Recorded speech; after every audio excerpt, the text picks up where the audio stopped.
Good morning. मार्गी मॉर्निंगमध्ये आपल्या सगळ्यांचं स्वागत आहे. आजचे जे आपले हिंदू एक्सप्रेस आणि काही रिजनल पेपरचे ती चर्चा आपण करूया. आजचा जो हिंदूचा एडिटोरियल तुम्ही बघितला असेल तर ऑक्सफॅमच्या रिपोर्टबद्दल लिहिले बरंचसं की इनइक्वॅलिटी वायडनिंग म्हटलं आहे की इनइक्वॅलिटी व्हायरस रिपोर्ट असं नाव दिलं त्यांनी रिपोर्टला. समजा की आत्ताचं जे काही विषमतेतली सगळी वाढ आहे आणि कोविडमुळे त्याला अजून ते डीपन झालं आहे का, ते दरी अजून वाढते आहे का, की काय म्हणलेलं आहे ह्यांनी बघा. 1000 richest recover losses in 9 months. भारतातले जे सर्वात श्रीमंत लोक आहेत 1000, त्यांचा लॉस जो आहे कोविडमुळे झालेला तो साधारणतः 9 महिन्यामध्ये रिकवर झाला. पण गरिबांना साधारणतः 10 वर्ष वगैरे लागतील त्यातून पूर्ण बाहेर यायला, जे काही इकॉनॉमिक हार्डशिप जे आहेत त्या आर्थिक विषमतेमुळे त्या प्रकारचे. की त्यांनी एक आपल्याला एक डेमो म्हणून त्यांनी एका वाक्यात सांगितलं की नेमका गॅप किती आहे, की भारतातल्या सर्वात श्रीमंत व्यक्तीची एका सेकंदाची कमाई ही अनस्किल्ड अकुशल व्यक्तीला साधारणतः 3 वर्ष लागतात. एका सेकंदात जेवढी श्रीमंत व्यक्ती कमवते, भारतातली सर्वात श्रीमंत व्यक्ती जेवढी कमवते तेवढं कमवायला एका अनस्किल्ड लेबरला साधारणतः 3 वर्षाचा कालावधी लागतो. की वर्ल्ड इकॉनॉमिक फोरम आणि आताची चर्चा आता ह्या वीकमध्ये पुढं आहे की दावोसमध्ये होईल आता सगळे समजा प्रायव्हेट जेट घेऊन, आणि ती चर्चा सुरू होईल. की लास्ट इयरचं तुम्हाला आर्ग्युमेंट माहीत पाहिजे की 1-2 वर्षापूर्वी रुटगर बर्गमन होते तिथं, हिस्टोरियन आहे, डच हिस्टोरियन, आणि युनिव्हर्सल बेसिक इन्कमवर त्यांचं स्वतःचं खूप मोठं लेखन आहे की ते कशा प्रकारे महत्त्वाचं आहे युनिव्हर्सल बेसिक इन्कम. आणि युटोपियन वर्ल्डची चर्चा का महत्त्वाची आहे, सध्या का डिस्टोपियन असला तरी, की युटोपियाबाबत का बोललं पाहिजे. आणि त्यांनी सांगितलं की मला असं वाटतं की हे फायर फायटरची कॉन्फरन्स आहे आणि पाण्याबद्दल बोलायला अलाउड नाही आहे. म्हणजे तुम्ही दावोसमध्ये बसता आणि तुम्ही टॅक्सबद्दल बोलत नाही, हे काय प्रकार आहे. त्यांनी स्वतः सांगितलेलं होतं की रुटगर बर्गमननी. तर दावोसची चर्चा आता सुरू होईल, त्यामुळे हे तुम्ही कंटिन्युटी पाहिली पाहिजे. की ऑक्सफॅमचा रिपोर्ट तर बघाच, आपल्यासाठी महत्त्वाचा आहे एकूण प्रिलिम आणि मेन्स अशा हिशोबाने. पण कंटिन्युटीमध्ये आपण नेक्स्ट वीकमध्ये जी दावोसची जी समिट होणार आहे त्याबाबत पण आपल्याला त्यामध्ये पाहता येईल की कशाप्रकारे ही, आणि त्याचे बरेचसे मग ऑफशूट तयार होतात की तुमचे जे फायनान्शियल जे हेल्थ जे आहे त्याचे कशाप्रकारे होतं. की समजा आता त्यांनी डिजिटल डिवाईडचा प्रश्न मांडला आहे की समजा भारतात 8% विद्यार्थ्यांकडे इंटरनेट कनेक्शन आणि स्मार्टफोन असतील तर उरलेल्या 92% काय होणार आहे. त्याचा हेल्थवर कसा परिणाम झाला आहे, त्याचा एज्युकेशनवर कसा परिणाम झाला आहे, त्याचा जेंडरवर कसा परिणाम झाला आहे, त्याचं कास्ट स्पेसिफिक काय मुद्दे आहेत का, समजा की कोणत्या जातीवरती जास्त त्याचे दुष्परिणाम कोविडचे आपल्याला पाहायला मिळतात. त्यांनी विषमतेचं थोडक्यात भारतावरचं अंडरस्टँडिंग काय मांडलं की वासाहतिक काळात होती इथपर्यंत आता सध्या ते रसातळाला गेले. वासाहतिक काळात जेवढी विषमता होती, कॉलोनियल पिरियड म्हणून त्यांनी टर्म्स वापरले की पॉवर्टी साधारणतः 10 वर्ष लागतील गरीब लोकांना ह्यातून बाहेर येण्यासाठी. हे साधारणतः ऑक्सफॉर्मची चर्चा आहे. दुसरं जे तुम्ही 2 आर्टिकल बघितले एक्सप्रेसचे जर आजचे हिंदूचे जे एडिटोरियल ऑपेडचे जे पेजेस आहेत त्यात एक बजेटवरचं आणि एक सर्वेवरचं आहे, त्यामुळे ते क्लब करूनच बोलूया आपण. त्यांनी काय म्हटलं आहे आज की revise text of budget down play completely आणि इनॲडिक्वेट हेल्थ स्पेंडिंगमध्ये फारसं बोललं जाणार नाही असं वाटतंय. बजेट स्पीच जे असेल ते आत्ता रिसेंट येणारं जे आहे ते. रिड्युस्ड इन टॅक्स कलेक्शनमध्ये कमतरता म्हणजे कमी झाला हे तर नक्की आहे, पण त्याबद्दल बजेटमध्ये काय बोललं जाईल ह्याबाबत शंका आहे. फॉर्मल सेक्टर सेंट्रिक बजेट असेल साधारणतः, की जे काय कोविडमुळे जे झालं आहे त्यामुळं फॉर्मल सेक्टरलाच जास्त बळ देण्यात येईल आणि इनफॉर्मल सेक्टरला नेहमीप्रमाणे परत थोडंसं बाजूला सारण्यात येईल का असं त्यांना वाटतं. ॲब्सेन्स ऑफ सोशल सिक्युरिटी, त्याचे नेमके काय परिणाम. मग आता आपण मायग्रेशनचं बघितलं की सोशल सिक्युरिटी, ज्या शहरात तुम्ही काम करता तिथं तुम्हाला ती सिक्युरिटी नाही, आणि सोशल सिक्युरिटी असंघटित क्षेत्रात काम करत असल्यामुळे ती त्या प्रकारची देऊ शकलं नाही का शासन. आणि मग रेगनिझम थॅचरिझमची काही जी सुरुवात झालेली जे इथपर्यंत आलेलं आहे त्यामध्ये कशा प्रकारचे इश्यू आहेत न्यू लिबरल पॉलिसीमध्ये, तर ह्याचं एक आपलं अंडरस्टँडिंग असलं पाहिजे. रेव्हेन्यू लेस दॅन बजेट प्रोजेक्शन, कॅगचा रिपोर्ट आणि त्यामधले जे मुद्दे आहेत ते, की बजेटचं कसं वाचायचं. आता आपण ही कंटिन्यू चर्चा ठेवूयाच, कारण बजेट सर्वे येईल त्यावेळेस पण आपण त्याचं एक वेगळ्या त्या प्रकारचे व्हिडिओ करायचा आपण प्रयत्न करू. व्हील्स ऑफ इकॉनॉमिक रिकव्हरी, त्यात सर्वेबद्दल बोललं आहे. बजेटच्या अगोदर आत्ता जो सर्वे येणार आहे तो की व्ही शेप रिकव्हरी म्हणलं आहे. RBIचा जो मंथली रिव्ह्यू आहे त्यात त्यांनी व्ही शेप रिकव्हरी म्हटलं आहे कोविडच्या काळात जे आत्ता पुढं होणार आहे ती. रिवाइज मॉनिटरी फ्रेमवर्क RBIचं कशाप्रकारे बदलणार आहे, आणि मॉनिटरी पॉलिसी स्टेटमेंट जे आहे ते रेपो रेट 4% आसपासच राहील म्हणते कंटिन्यू जे आहे ते. त्यामध्ये ऑपरेशन ट्विस्ट आहे RBIचं, त्यावर प्रिलियमला बीट अपेक्षित आहे ऑपरेशन ट्विस्टच्या संदर्भात, की काहीतरी मुद्दे तुम्हाला दिले जातील की लाँग टर्म सेलिंग आणि शॉर्ट टर्म बॉन्डची जी विक्री आहे ते, की बाईंग लाँग टर्म म्हणजे लाँग टर्म बॉन्डची खरेदी करणं आणि शॉर्ट टर्म बॉन्डची विक्री करणं म्हणजे ऑपरेशन ट्विस्ट RBIचं ज्या संदर्भातल्या न्यूज आहेत त्या. परत समजा आज ऑपेडला जे आहे की 100 years ॲगो म्हणून जे आहे की GH राव आहेत चेन्नईमधले स्कॅव्हेंजर्स युनियन, त्यांनी त्यावेळेस त्याचे ते प्रेसिडेंट होते, आणि त्यांच्या काय मागण्या ज्या तुम्ही कुठंतरी एसेमध्ये किंवा त्या स्वरूपाचं केस स्टडी वगैरे आलं तर हा डाटा, अशा प्रकारचा डाटा आपल्याला उपयोगी असतो, की वाचल्यावर असं वाटतं की ते करंटमध्ये फारसं उपयोगी नाही आहे, पण अशाच गोष्टी आपल्याला एसएमध्ये आणि एथिक्समध्ये तुमच्या केस प्लीड करण्यासाठी उपयोगी होऊ शकतात. ते काय म्हणलं, जी एच राव, प्रेसिडेंट स्कॅव्हेंजर्स युनियन चेन्नई, नेपियर्स पार्कमधली त्यांची जी झालेली मीटिंग आहे आणि त्यांनी स्ट्राईक केलेला आहे. तर मागण्या काय आहेत तर दररोज ₹1 मिळावा स्कॅव्हेंजिंगच्या कामासाठी. 1919-21 चर्चा आहे ही. आणि स्त्रियांना 8 आणे मिळावेत जे स्कॅव्हेंजिंगच्या कामात आहेत त्यांना. म्हणजे जेंडर पॅरिटी कशा प्रकारची आहे, की डिस्पॅरिटी ज्याला म्हटलं आहे ते. हे काम एका स्वरूपाचं आहे आणि वेतनातली तफावत आहे ती डबलच आहे जवळजवळ. 8 आणे देणं आणि ₹1 देणं ही मागणी आहे. आणि तांदूळ भत्ता महिन्याला ₹4 दिला जावा अशी मागणी आहे त्यांची, आणि त्यासाठी केलेला स्ट्राईक जो आहे तो. अशा प्रकारच्या छोट्या बेट आपण शोधत राहिले पाहिजे की एसी आणि एथिक्सला तुमच्या केस प्लीड करण्यासाठी हे मुद्दे उपयोगी ठरू शकतात. पुढचं काय म्हणलं की सेल्फ रिलायन्स इन सायन्स. आजचा आर्टिकल आहे हिंदूचाच परत, की 1958चं आहे सुरुवात सगळं पहिले, की नेहरू पंतप्रधान असताना रिझोल्युशन ऑन सायन्स पॉलिसी पहिल्यांदा पार्लमेंटमध्ये मांडले. त्यामधले जे काय मुद्दे होते आणि मग कॉन्स्टिट्यूशन काय म्हणते, समजा हे न्यूज वाचलं की आपल्या डोक्यात ते आलं पाहिजे की कॉन्स्टिट्यूशनल सायन्स अँड टेकबद्दल काय म्हणतं आहे. Develop scientific temper, humanism, spirit of enquiry and reform. महत्त्वाच्या टर्म आहेत तिन्ही. डेव्हलप सायंटिफिक टेम्पर, वैज्ञानिक दृष्टिकोन विकसित करणे. ह्युमनिझम, मानवतावाद आहे. आणि spirit of enquiry and reform, spirit तुमच्यात ते डेव्हलप झालं पाहिजे. काल परत नारळीकर बोललेत, अध्यक्ष झालेत आता मराठी साहित्य संमेलनात. ते काय म्हणले की तंत्रज्ञान स्नेही समाज आहे पण विज्ञान स्नेही नाही आहे. मग फरक काय नेमका, की फंडामेंटल क्लिअर नाहीत का आपले, की तंत्रज्ञानाचा वापर कशाप्रकारे आपण रूढी परंपरेंच्या कंटिन्यू करण्यासाठी करतो का तंत्रज्ञानाचा जो वापर जो आहे तो.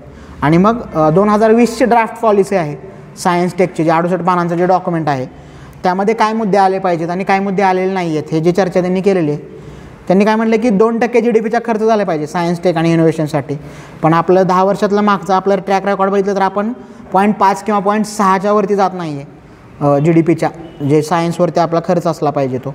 आत्मनिर्भर भारत आणि मग सेल्फ रिलायन्स सायन्स जे स्वरूपाचं आहे, की पॉलिसीमध्ये कशा प्रकारचे बदल असायला हवेत. आणि एज्युकेशनचा काय मुद्दा आहे नेमका. Self financing revenue model, Dehradun declaration 2015मध्ये ते झालं होतं, की डेहराडून डिक्लेरेशन काय महत्त्वाचं आहे आणि खाजगीला इंटरेस्ट नसणारच आहे फंडामेंटलच्या रिसर्चमध्ये. कारण खाजगीला वेळेचा कन्सर्न असतो, प्रायव्हेट प्लेयर जे आहेत ते, की त्यांना कमी वेळात जास्त गोष्टी हे करायच्या असतात. त्यामुळं ते फंडामेंटल मूलभूत विज्ञानाच्या संशोधनामध्ये ते खर्च करणार नाही आहेत. त्यामुळं सायन्स जे आहे ते फंडामेंटलमधलं जे रिसर्च आहे तो सेंट्रल गव्हर्नमेंटनं किंवा गव्हर्नमेंट एंटिटीनंच तो पुढं घेतला पाहिजे. IITचा मुद्दा त्यांनी मांडलेला आहे, की गेल्या 4 वर्षात जे आहे ते 2400पेक्षा जास्त मुलांनी ड्रॉपआउट केलं आहे. त्यातले 50%पेक्षा जास्त SC ST आणि OBC आहेत. मग काय कास्ट बेस्ड काय डिस्क्रिमिनेशन आहे का, जेंडर बेस्ड डिस्क्रिमिनेशन आहे का. पायल दळवींची केसच आहे मुंबईतली रिसेंट होणारी आत्महत्येची जी केस आहे ते, की कशाप्रकारे तुम्हाला एस्टॅब्लिशमध्ये जायचं असेल, एस्टॅब्लिशमेंटमध्ये कशा प्रकारची वागणूक दिली जाते आणि सायन्सचे कशा प्रकारचे विषय आहे, त्याचं कन्सर्न काय मेलेट असणार आहेत का.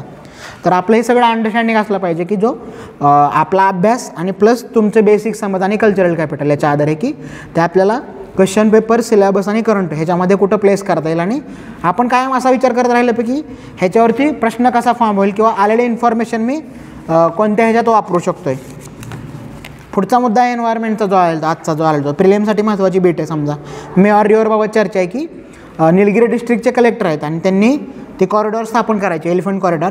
त्याच्यासाठी तिथल्या काही शेतकऱ्यांच्या ज्या प्रॉपर्टी आहेत ते सील केलेल्या आहेत. त्यामुळं मग सुप्रीम कोर्टाने एक व्यक्ती नेमलेली आहे, नंदिता हजारिका, एलिफंटच्या ह्याच्यातली आणि पर्यावरण इम्पॅक्ट ॲनालिसिसमधले स्पेशलिस्ट असे तज्ज्ञ व्यक्ती आहेत एलिफंट कॉरिडॉरसाठी. आणि निलगिरी बायोस्फिअर रिझर्व्ह आहे, तुम्ही मॅपला जे डोळ्यासमोर आला पाहिजे आपला, कर्नाटक, केरळ आणि तमिळनाडूचा जो जंक्शन आहे, 3 जिथं एकत्र येतात तो डिस्ट्रिक्ट निलगिरी आहे. आणि तो निलगिरी बायोस्फिअर रिझर्व्ह आहे तो 3 राज्यात आहे. समजा असाच प्लेन प्रश्न आला प्रिलिमला, की निलगिरी बायोस्फिअर रिझर्व्ह कोणकोणत्या राज्यात आहे, केरळ आहे, कर्नाटक आहे आणि तमिळनाडू आहे. किंवा मग बंदीपूर कुठं आहे. इथं काय म्हणलं की त्या न्यूजमध्येच दिलं आहे बघा हे डिटेल, म्हणजे न्यूजपेक्षा जास्त ॲडिशन मी काही सांगत नाही. तिथं काय म्हणलं की सिगुर प्लॅटो आहे, मॅप आपण बघून घेतला पाहिजे, की ईस्टर्न वेस्टर्नला जोडणार आहे तो निलगिरी आहे, ईस्टर्न घाट आणि वेस्टर्न घाट ज्याला जोडणार आहे तो निलगिरी आहे. किस्टोन पेसेस ही सुप्रीम कोर्टनं वापरलेली टर्म आहे, किस्टोन पेसेस एलिफंटसाठी. मोयार रिव्हरची चर्चा आहे ह्यात जे म्हणलं आहे त्या न्यूजमध्ये म्हणलं आहे, की मोयार रिव्हर ही कर्नाटक आणि तमिळनाडूमधली नॅचरल बॉर्डर आहे मोयार रिव्हर, जी की भवानी नदीची उपनदी. भवानीवर या अगोदर आपल्याला प्रिलिमला प्रश्न येऊन गेला आहे, भवानी नदीचा जो प्रश्न येतो.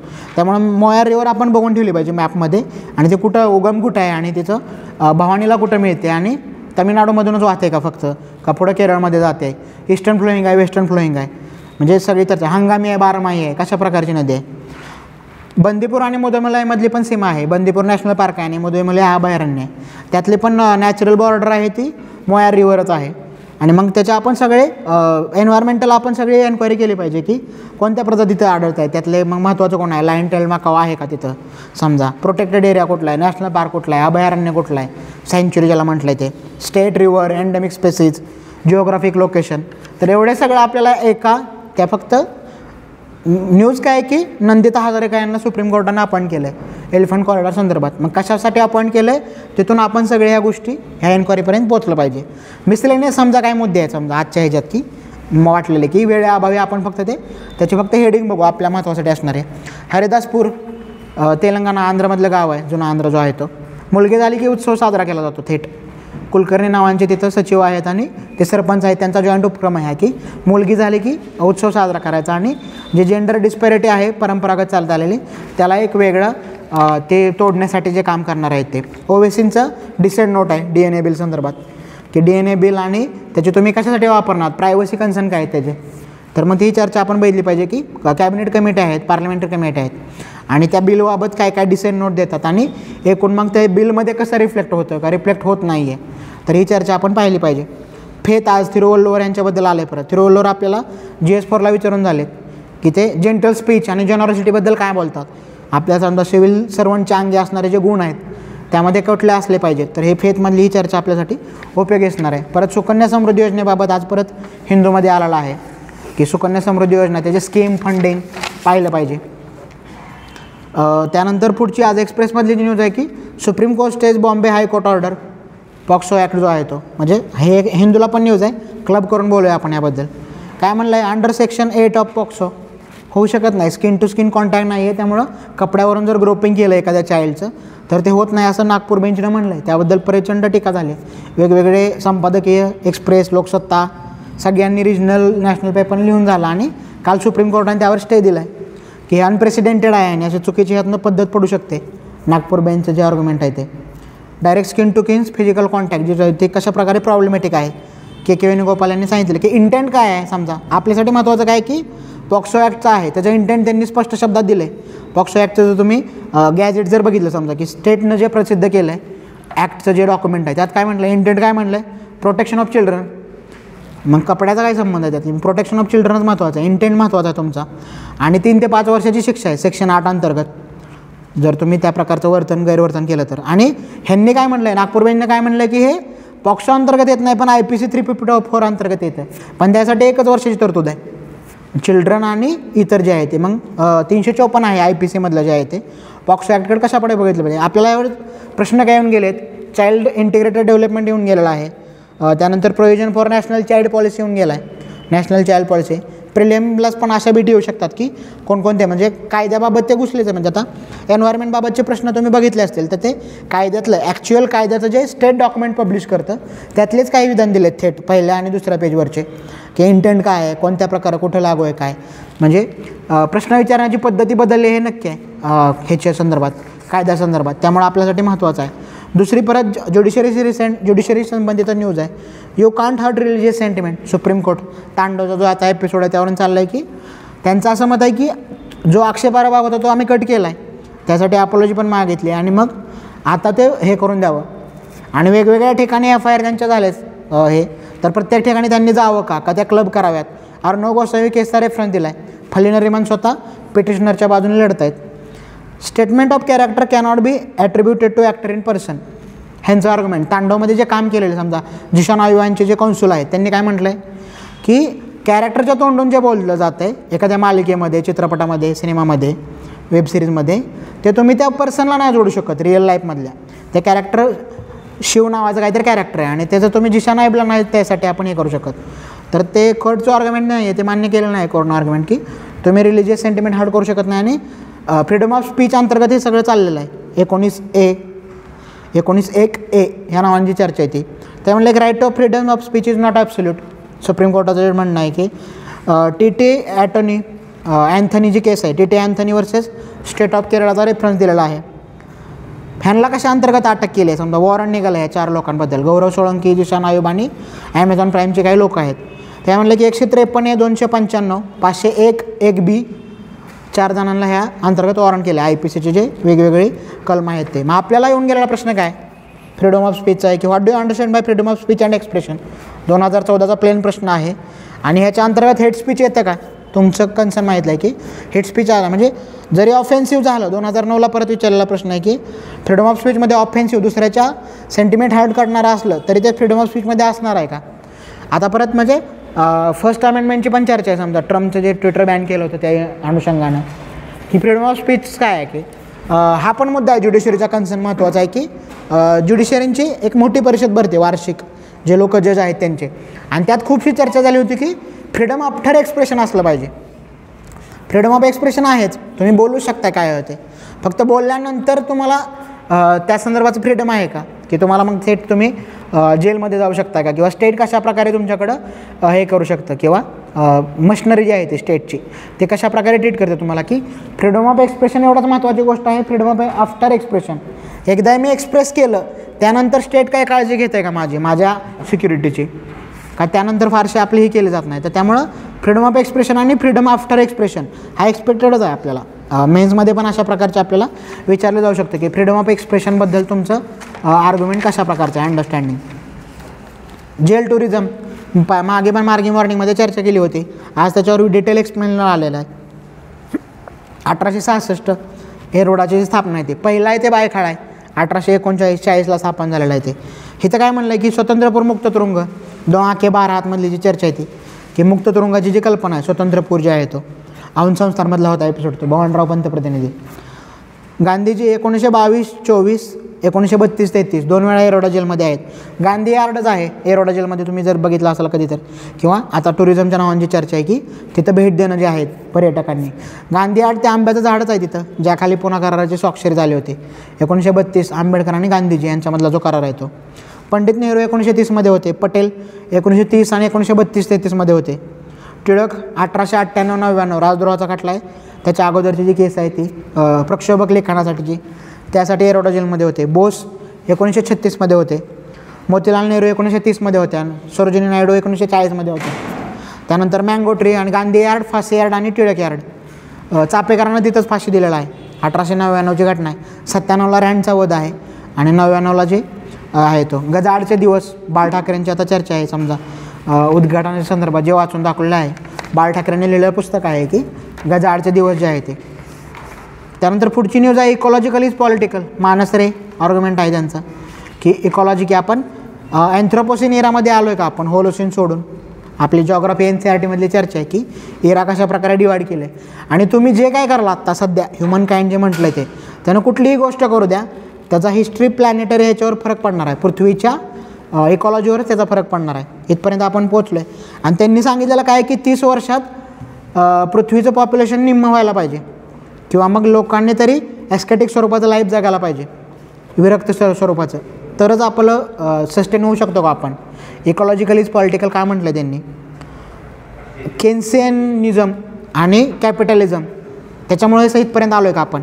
त्यांनी केलेली चर्चा आहे की केन्सियनिझमनं काय केलं तर कॅपिटलिझमला रिप्लेस नाही केलं, कॅपिटलिझमची पॉप्युलरिटी आणि एक्सेप्टेबिलिटी वाढवली केन्सियनिझम जे आहे ते. थॅचरिझम, डिसमेंटल वेलफेअर सिस्टम जे म्हटलं ते, वेलफेअर सिस्टमचं डिसमेंटल जे आहे ते. Mankind has entered in to anthropocene era. मग ह्याचं जेंडर आर्ग्युमेंट आपण लगेच लक्षात घेतलं पाहिजे. ह्युमन काइंड असं म्हणलं पाहिजे. मॅनकाइंड हा शब्द प्रॉब्लेमॅटिक आहे, जेंडर सेन्सिटिव्ह नाही आहे व्यक्ती लिहिणारी. म्हणजे क्रिटिकल अंडरस्टँडिंग तुमचं वाचताना पण असलं पाहिजे. Everything man do have direct impact on planetary history. अँथ्रोपोसिनचा जो मुद्दा आहे तो, त्यामध्ये काय म्हटलं आहे आपल्याला विचारलेला प्रश्न काय समजा ह्याच्यावरचे. Ecological consideration need not hamper development. म्हणजे ते एकमेकाला विरोधच आहे का, की डेव्हलपमेंट करायचं म्हटलं की तुम्हाला इकॉलॉजीचा बळी द्यावा लागतो का. मग सस्टेनेबल डेव्हलपमेंटचा इश्यू काय आहेत नेमकं. Protection of ecology is essential for sustainable economic development, की शाश्वत विकास हा जो मुद्दा आहे तो. त्यांनी पुढं मांडलेले मुद्दे काय आहेत की बायोइंजिनिअरिंग इन जिनोम सायन्स.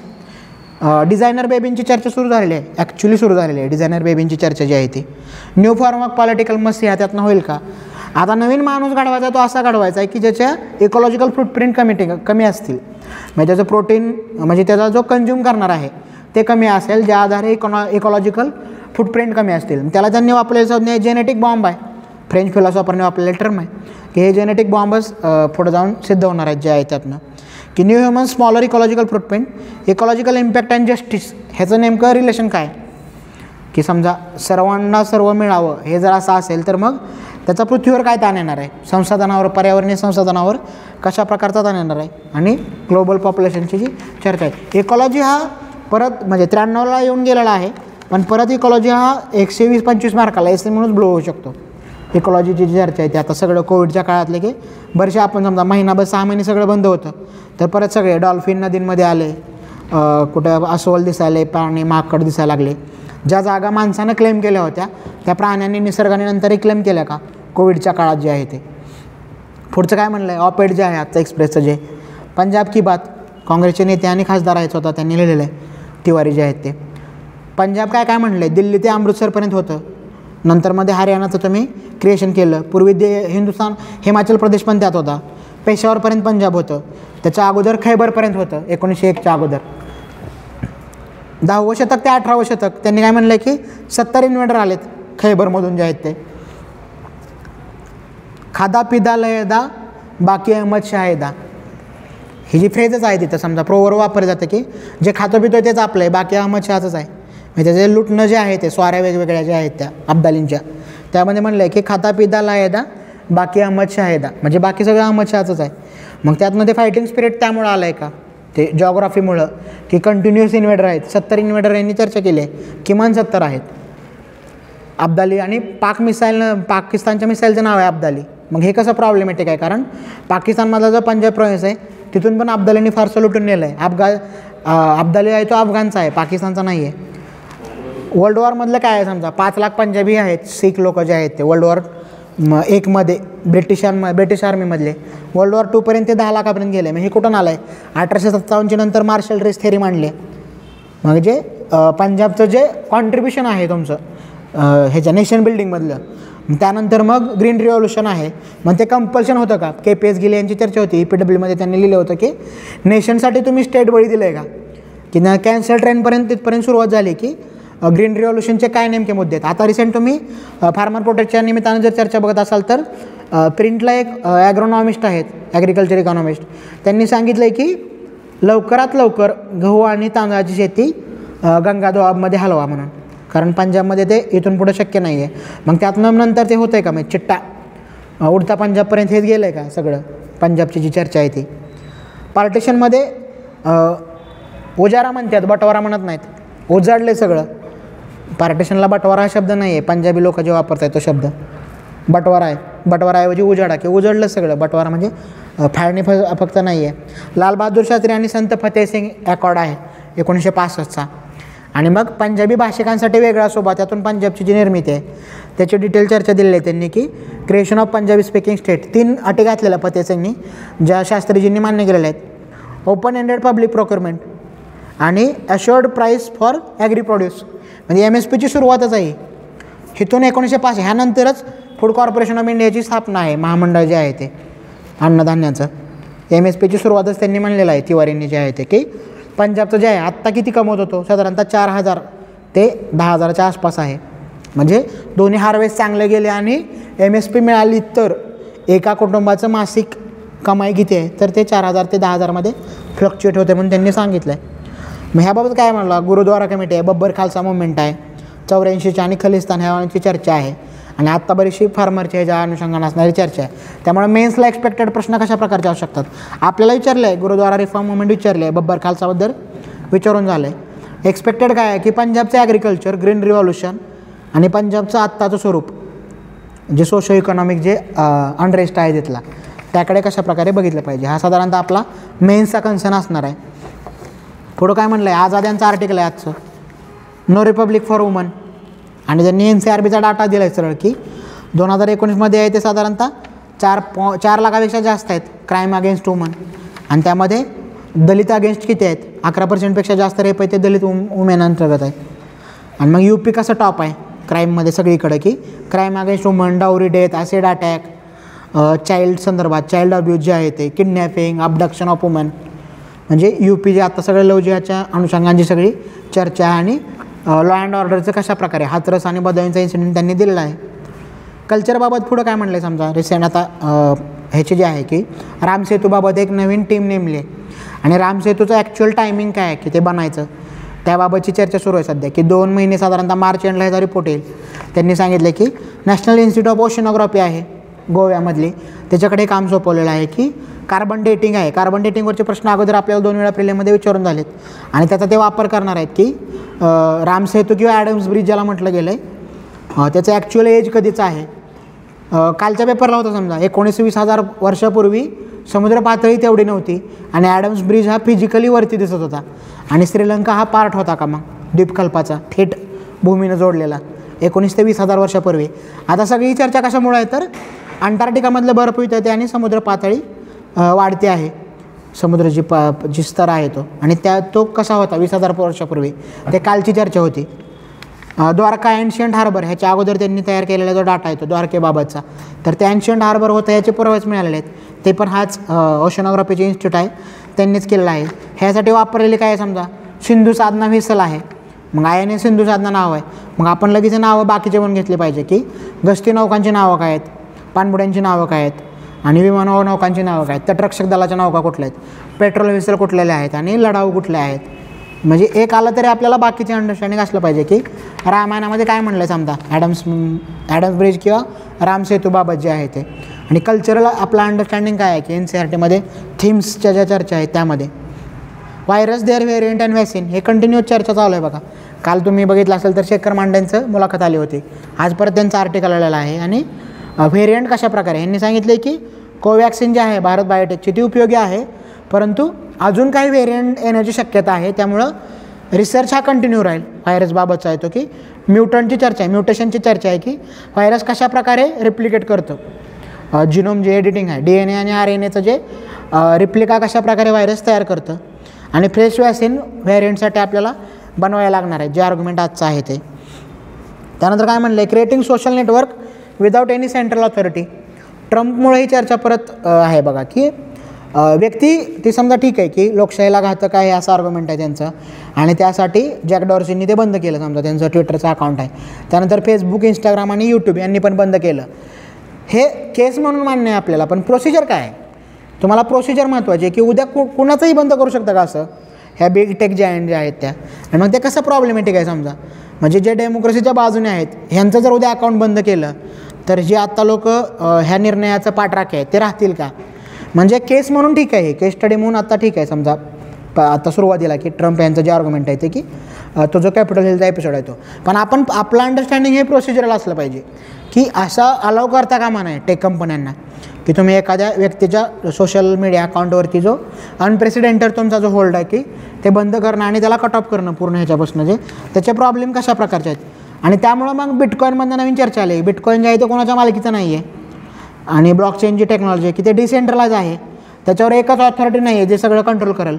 सगळ्यांची जबाबदारी शेअर्ड रिस्पॉन्सिबिलिटी आहे आणि त्यामुळं नवीन प्लॅटफॉर्म आता तुम्ही बघितलं असाल की व्हॉट्सॲपचं आता सिग्नलला खूप लोक शिफ्ट झालेत आणि ह्यांनी दिलेलं काय म्हणलं की LBRY मिंड आणि सेशन्स 3 नवीन प्लॅटफॉर्म आहेत आणि त्यांचे मिलियनपेक्षा जास्त युजर वाढलेले आहेत कॅपिटल हिलनंतर की ते त्या प्रकारचं आहे. बिटकॉईन ज्या प्रकारचं आहे ब्लॉकचेन टेक्नॉलॉजी की एकाच्या हातात नाही येते ऑथॉरिटी आणि शेअर्ड रिस्पॉन्सिबिलिटी आहे त्यामुळे लोक तिकडे शिफ्ट झालेत की एका व्यक्तीच्या हातात असणं ते कसं त्रासदायक आहे. आपल्या सर्वेमध्ये पण बिटकॉईनची चर्चा होते. गव्हर्नमेंटनं म्हणलं होतं की आम्ही ब्लॉकचेन टेक्नॉलॉजी स्वीकारू पण बिटकॉईनला मान्यता देणार नाही. गेल्या वर्षीचे 1-2 सर्वे जर तुम्ही बघितले तर त्यामध्ये काय म्हणलेलं आहे.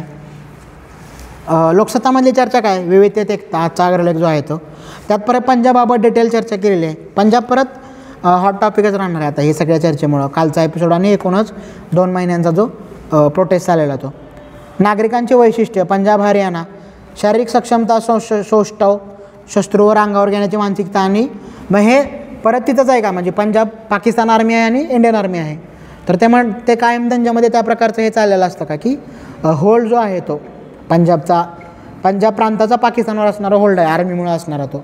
आणि इथलं अंडरस्टँडिंग कशा प्रकारचं आहे की लढणारे ॲक्च्युअल लोक त्याच प्रकारचे आहेत का किंवा आज डिटेल चर्चा आलेली आहे की कमिशन ऑफिस जे असतात त्यामध्ये पंजाबमधल्या हरियाणामधल्या लोकांचं प्रमाण किती आहे आणि ॲक्च्युअल ट्रूप्समध्ये असणारे सोल्जर जे आहेत ते सैनिक स्तरावरचे जे आहेत ते, त्यामध्ये बाकीचे आहेत का, आणि मग त्यातले हायरार्की कशा स्वरूपाचे आहेत आर्मीमधले जे आहे ते. प्रश्न हाताळले आणि भूगोल इतिहासात ज्ञान असणं आवश्यक आहे. त्यांनी म्हणलं की पंजाबचा प्रश्न हाताळण्यासाठी. आजचा एक्सप्रेसचं आर्ग्युमेंट तेच आहे की पंजाब काय आहे हे माहीत नाही आहे का मग स्टेटला, की पंजाबचा प्रश्न कशाप्रकारे हाताळला पाहिजे होता, आणि त्यांना इंटरनॅशनल म्हणल्यामुळं कशा प्रकारचे मुद्दे त्यामध्ये ब्लो होऊ शकतात. कालची मुलाखत जर तुम्ही बघितली असेल समजा घेतलेली ह्याची थापर यांनी घेतलेली मुलाखत आहे भूषण यांची. Do we have cultural pockets of small India all over the nation, की नेशनचं अंडरस्टँडिंग काय आहे आणि कल्चरल पॉकेट, की इंडियाचं कल्चर असं काय आहे का पंजाबचं वेगळं आहे, महाराष्ट्राचं वेगळं आहे, विदर्भाचं वेगळं आहे, कर्नाटकाचं वेगळं आहे, तमिळनाडू कर्नाटकाचं वेगळं आहे, केरळचं वेगळं आहे, नॉर्थ ईस्टचं वेगळं आहे, नागालँड आसामचं वेगळं आहे. म्हणजे इंडियाचं असं एक कल्चर आहे का, हे सगळे कल्चरलचे पॉकेट्स एकत्र येऊन इंडिया बनते. हा आपल्याला कल्चर अंतर्गत 2019ला विचारलेला प्रश्न आहे. Diversity region from cultural need, म्हणजे स्टेटपेक्षा रिजन महत्त्वाचं आहे का, की विदर्भ कल्चर वेगळं आहे आणि पश्चिम महाराष्ट्र कल्चर वेगळं आहे, किंवा तुम्ही आंध्रमध्ये बघितलं तर रायलसीमा वेगळा आहे, तामिळनाडूमध्ये बघितलं तर हसन चिदंबरमची कल्चर वेगळं आहे, आणि इकडचं पुदुचेरी चेन्नईजवळ असणारं कल्चर वेगळं आहे. हसन चिदंबरम हे एरिया आहेत, आणि मग त्या आडनावामध्ये कशा प्रकारे रिफ्लेक्ट होतात ते. म्हणजे रिजन कशा प्रकारचा आहे की हरित प्रदेश आहे, उत्तर प्रदेशमधली हरित प्रदेशाचा, आणि पूर्वांचल आहे, आणि लोक ज्याला हिंदी समजते ते अवधी आहे का, ब्रिज आहे का, भोजपुरी आहे, खडी बोली आहे. म्हणजे रिजन स्पेसिफिकच आहे ते, स्टेट स्पेसिफिक नाही आहे. मग त्यासाठी हा प्रश्न विचारला का आपल्याला 2017ला. म्हणजे लोकसत्ताची जी चर्चा आहे ती, लोकसत्ताला परत ऑक्सफॅमबद्दल भरपूर आलेलं आहे डिटेल. मठामध्ये आज एन्व्हायरमेंट इम्पॅक्ट ॲनालिसिस आलं आहे. दिल्ली हायकोर्टानं म्हटलं आहे की जनसुनावणी घेत आहे मग तुमच्या कायद्यांचं 22 भाषामध्ये रूपांतर झालं पाहिजे.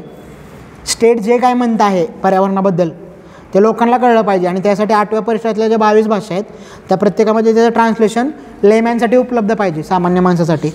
की एन्व्हायरमेंट इम्पॅक्ट ॲनालिसिसचा प्रश्न आपल्याला विचारून झालेला आहे. म्हणजे एकूण आजच्या ह्याच्यातली जी चर्चा आहे की हे साधारणतः आपल्या आजच्या हिंदू एक्सप्रेस, मटा आणि लोकसत्ता ही आजची आपली मॉर्निंगमधली चर्चा होती. परत आपण याच प्रकारे भेटूया मार्गी मॉर्निंगच्या पुढच्या एपिसोडमध्ये. आज आता आपण थांबूया. धन्यवाद.